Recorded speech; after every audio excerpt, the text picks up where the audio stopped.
Very great to meet you, sir. Thank you so much for taking a minute out for the show today. Thank you. So, I want to begin our journey into your world of writing and being retired from law enforcement by asking you 6 years ago, this pandemic changed our lives.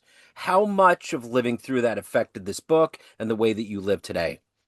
Well, I did 32 years in federal law enforcement and I retired in March of 2020. Wow. So I actually retired from federal service just before COVID hit and shut everything down. So what it ended up being for me was I went from working full time to staying at home with two young granddaughters who my ex-wife and I were legal guardians for, and did distance learning for the next 2 years. Um, so I never really actually got to retire. I ended up becoming a stay-at-home surrogate papa. Um, so it really sobered me up. A lot of the things I had planned on doing as a retiree never got to happen. And of course, once COVID shut everything down, I mean, you can't go on vacation, you can't go anywhere, you can't visit anybody, and um, so it stuck me at home.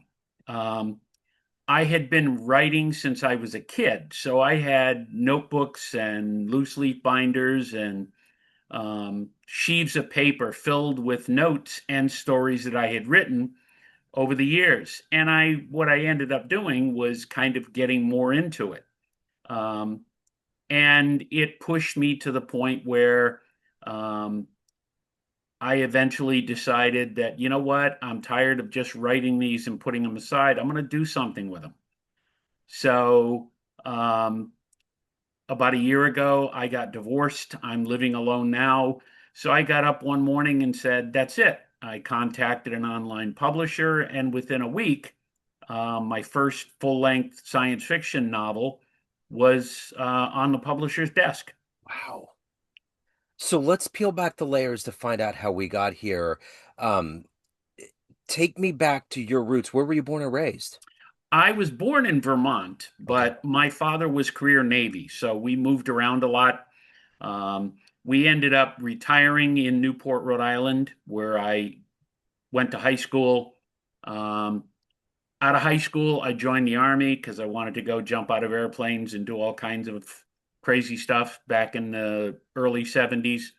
Um, and eventually I spent 8 years on active duty, got married, raised a family, and then eventually I transitioned from the military into law enforcement on the federal side, and I ended up working for the Navy as a civilian police officer for the next 32 years. Wow. What was it about growing up? What were the seeds that were planted that got you into the military and law enforcement and even your love of writing and reading? Well, I always loved to read. I read all the books that normal kids read back then.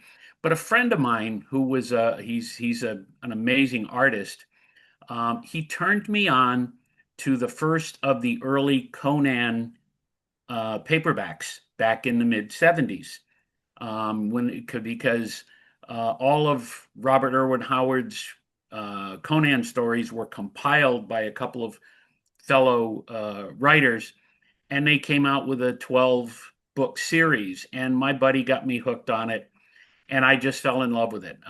From the first one I read, then I ended up in high school. We read Lord of the Rings and things like that. So science fiction and fantasy has always held a lot for me. I mean, my father being in the Navy, we sat around the television in 1967 and 68 watching the 6 o'clock news. Um, and immediately following the 6 o'clock news on one of the three channels there was Star Trek, the original series. So I got hooked right at the beginning. So I'm an original Trekkie. I got into sci-fi and fantasy in school, took journalism in high school, and English was always my best subject. Um, so I continued to write and, wrote a bunch of short stories for my friends and things. Um, But eventually, during my Army career, I said, so what am I going to do? Well, after 4 years, when I reenlisted after my first hitch, I went to the Army journalism course. It was back then they called it information specialist. So I got to go to Indianapolis and go to school and learn how to be an Army journalist. Um, and then I ended up from there. I went into a public relations unit in Aberdeen, Maryland, where we did a lot of PR work for the Army's new equipment. So um, it was a fun time for me. A lot of different things that I hadn't planned on doing.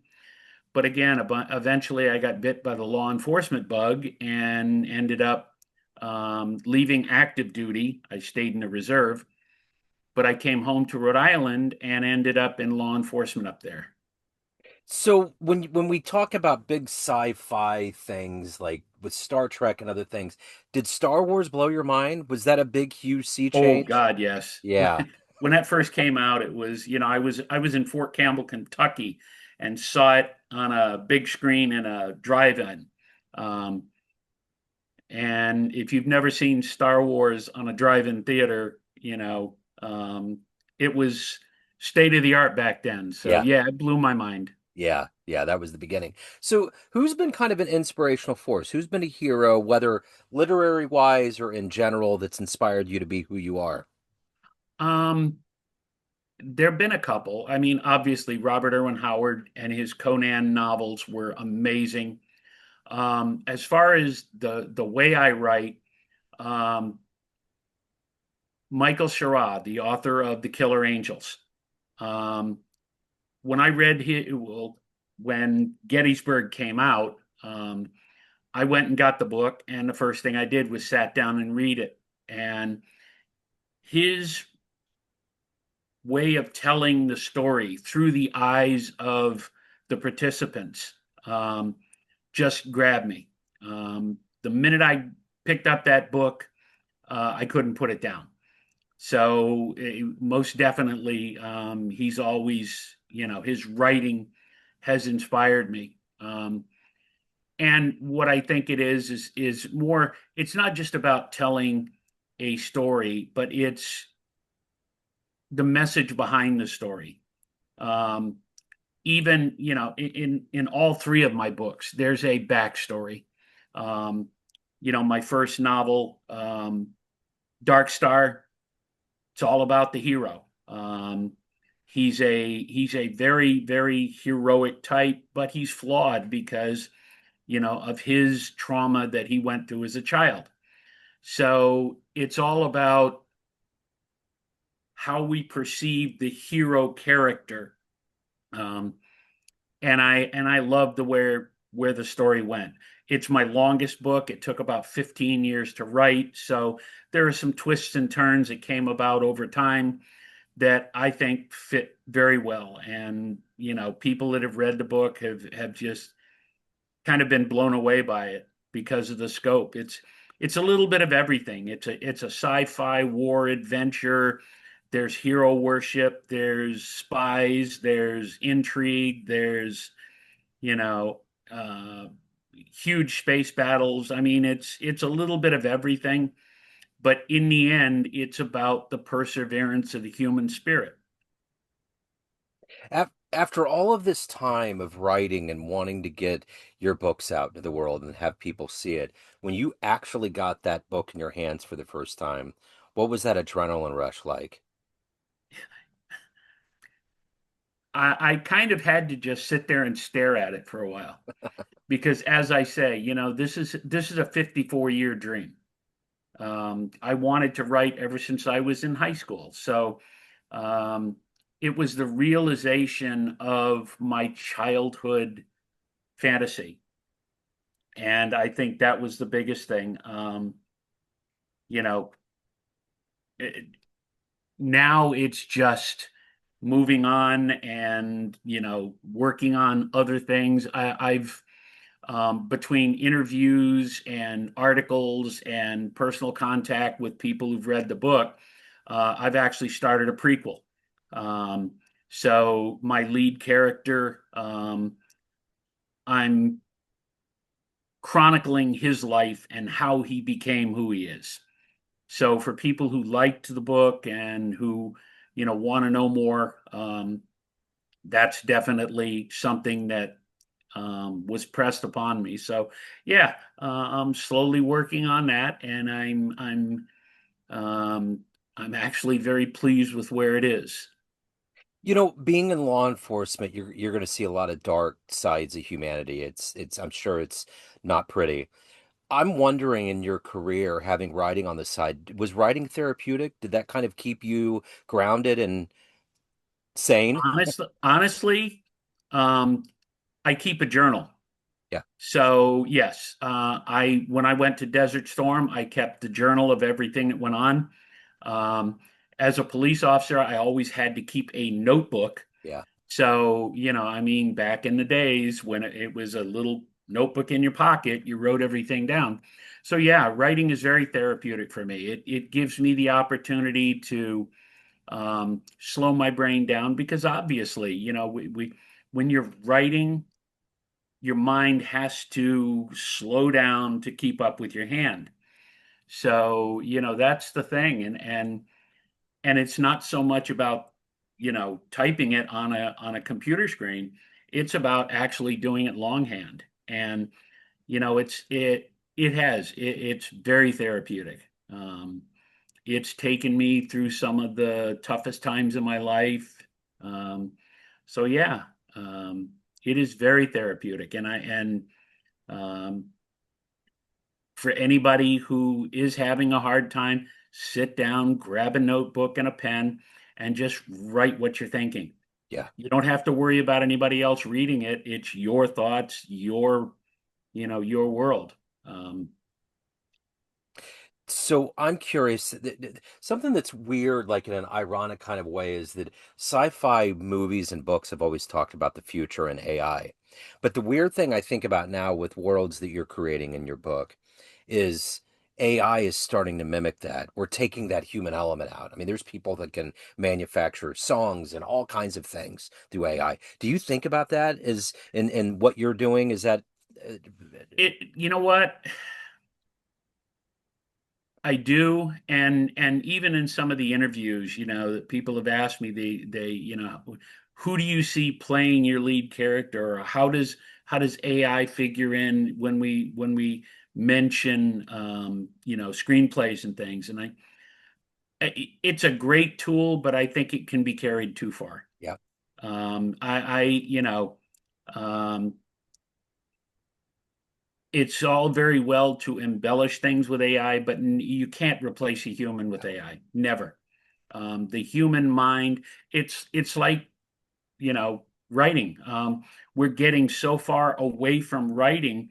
Um, Now you can sit at a computer with your hands folded and dictate, you know, everything on paper. yeah, Um, People, you can go to certain types of online publishers, give them an idea for a book, and they'll generate the book AI, and you don't have to write two words. That's not storytelling. What right, that is that's computerization, and I don't go with that. yeah. Um, Well, it's like 2001: A Space Odyssey with yeah, Arthur C. Clarke. That kind of idea, yep, you know. Um, yep, we live in a world now where there's documentaries about everything. There's law enforcement, behind the scenes, sports, music, but you don't see that with writing a lot. Writing is a more solitary kind of a thing. it is.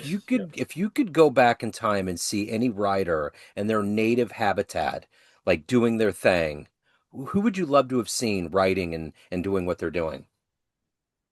Well, obviously, Howard, and J.R.R. Tolkien. Yeah. Um, the just the scope of the world he created. Um, to see how he was inspired and what are some of the things that motivated him, or what were some of the things that influenced him in his writing. So let's say you have a dream tonight. You run into that young version of you that's getting ready to go in the military, has these dreams of writing, and you walk into a room and there's a film projector and you click play and a 60-second highlight reel of this life you've lived comes up on the wall. Is that young version going to believe that you've had this career and that you've published a book, all of these things? Nah, No. not at all. He's going to look at it and say, "Yeah, right." Um, you know, the 16-year-old version of me was a lot less focused. I was a band geek. I had a core of friends that we hung out all the time. I was, hitting the beach and hanging out with my friends, playing music. That was the thing that I did the most. And writing was just it was something I loved doing, but it didn't take center stage. Um, that's the one thing that my 70-year-old self would tell my 16-year-old is stop messing around and start writing. Yeah. So, in that highlight reel of everything that you've lived, all the choices you've made, everything that's happened, what are you the proudest of? My family. Yeah. Um, I raised three kids and I have seven amazing grandkids. I don't regret a minute of that. Um, they are what I live for. So, after all of this time, everything that you've done in your life at this point, everyone has a perception of you, family, friends, everyone that gets your books, everyone that knows you in certain capacities, but you run the show. What's your perception of you? Who do you think you are? um, I'm still searching. My grandfather said to me many, many years ago when I was a kid, he said, God made it so we had to grow old. He never said we had to grow up. There you go. Wow, that's great. So to me, I took that to never lose, never lose that younger part of yourself that's questing, that I mean, even today, for Halloween, when I'm going out with my grandkids, I still dress up. So, you know what? That's my philosophy. There's time enough to be old when you're hitting the grave, Yeah, but for now, take life, live your best dream now. right. Because if you don't, it could be too late. For sure. Dark Stars, the book, it's out on Amazon. Anywhere else, anything, any other goods that people should know? Um, just check out my website, authorbarryspaulding.com. Um, I've done several interviews. There are three books out there. There's Dark Star, there's The Fight for Survival, and my newest one, Who's to Blame. Um, they're all great books. They have some interesting stories and they're thought provoking. And I think that's the greatest thing is they'll hopefully they leave the reader with something to think about. Yeah, for sure. Thank you, Barry. Thank you so much for taking a minute out today. Best of luck with the new release and all the books. This has Appreciate been it. wonderful. I really Thank you appreciate it. so much. Yes, sir.